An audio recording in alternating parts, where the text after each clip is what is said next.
Hello everyone, my name is Abayomi. In this video, I will be showing you quick steps in learning Vim. The first thing to do is to install your Vim. After installing, you can check if you have Vim installed by running vim -version. I'll clear the screen. The step 2 is to use the Vimtutor. The Vimtutor is a manual to guide you into learning Vim. So it's a text-based instruction on how to learn Vim. I'll type Vimtutor. You should have this. Vim is a very powerful editor that has many blah blah blah. Then if you scroll down, you'll see the Vim motions. So you should learn how to move the cursor by typing K for going up, J coming down, then L for moving to the right, and H to the left. So do well to read from lesson 1 to lesson 6 or 7. Let's quit out of the Vim tutor. The next step is to use Vim basic commands to create files, move around files and whatnot. So I will sit into my downloads and I'll create a new file called testing.js. Then I'll open with Vim, testing.js. Then I can use the insert commands.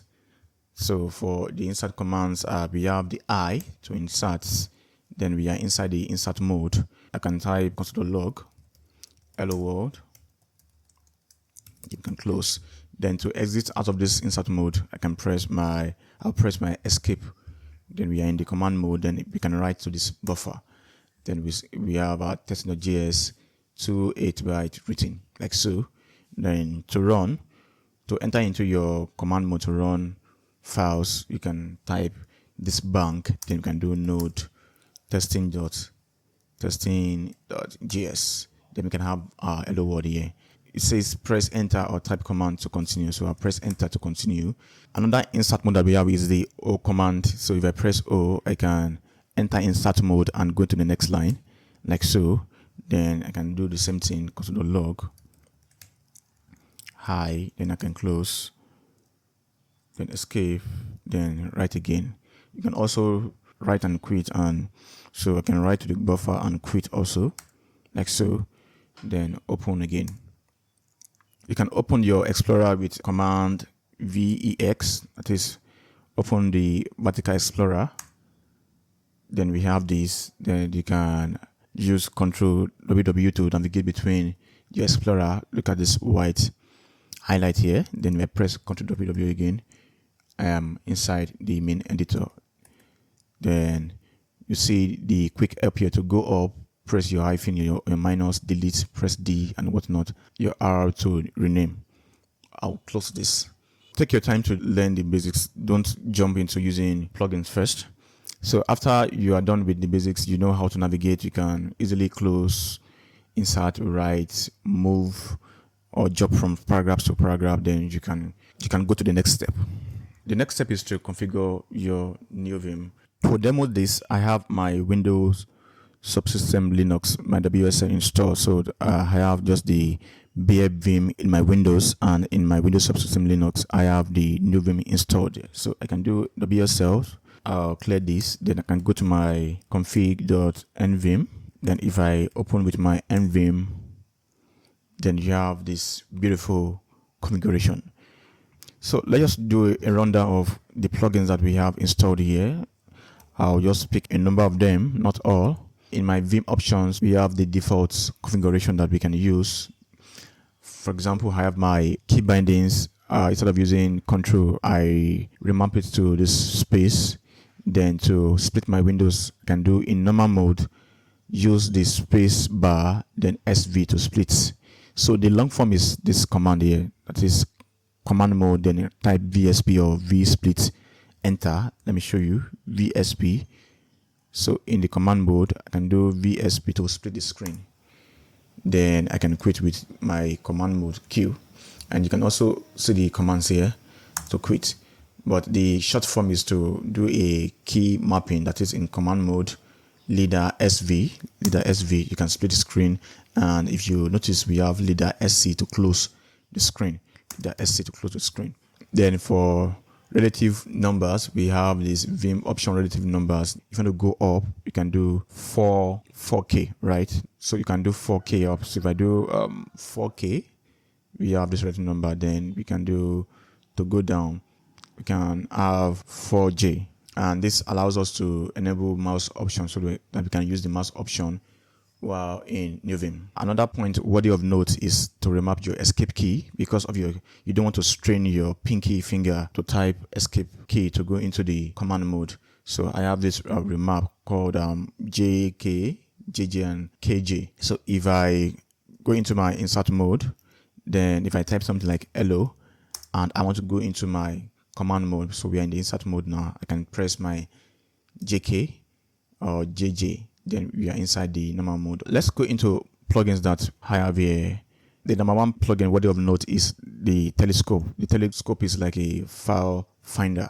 For example, if you want to look for files and you don't want to use the Explorer at all times, so I have a key mapping called Ctrl P here to find files. So if I press Ctrl P, then I go into my, let's say we're looking for lower lines, which is responsible for what we have here. Lower lines is responsible for this information of the file. So we are in number line 1 of 1, which is this. So if I press J to come down, we are in line 2 of this file. Right.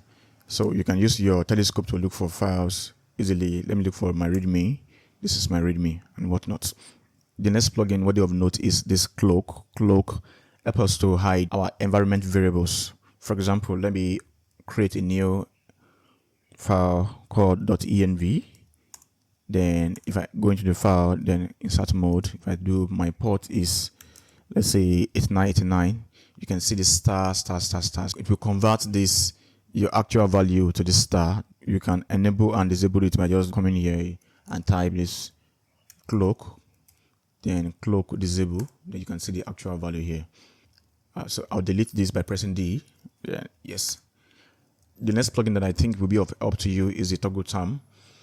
There are several ways of running commands in Vim or Neovim. You can just go into the command mode and type the bank sign. Then you can do node V. Then we have, I'm using node version 23.8.0.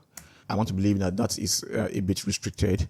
So you can install this toggle terminal by just, then you can have your opening and closing key binding as Ctrl T.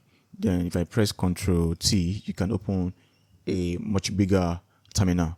Then if I type my node -v, you have the same result here. Then Ctrl T again to close that. I don't want to bore you with all those plugins that I have. Look for the one that suits your needs. But I'll be leaving you with this last one, which is the NVim tmux navigator. What this does for us is to help us to navigate between our tmux and our NVim. tmux is a multiplexer, helps us to run multiple windows and sessions while we are working. I'll do a quick demo on that. Let me close this. Then I have tmux installed here. So if you type tmux installed, I'm in my tmux section here. So I can create multiple windows and multiple sessions. Let me just create another window. I'll press this. So we have one here and the other one here. So if you see, we have two windows attached. We have the ZSH and we have the tmux. If I go into the one, I'm in the one now, I can open my NVim here. Let's say I want to navigate to my project folder, the main C user downloads.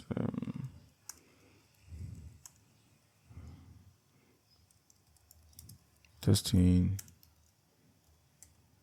I am in my testing.js folder here. Then I want to run the code in this second window. I can go to my second window and just do. So let me also navigate here to see download. Captain, then downloads.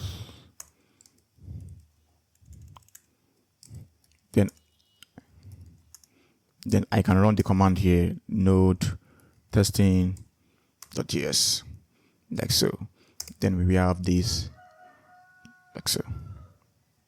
This is the high level overview of what my workflow looks like with Neovim and with Vim. And if you are interested in learning this, let me know in the comment section, and I will see you in the next lesson. Bye.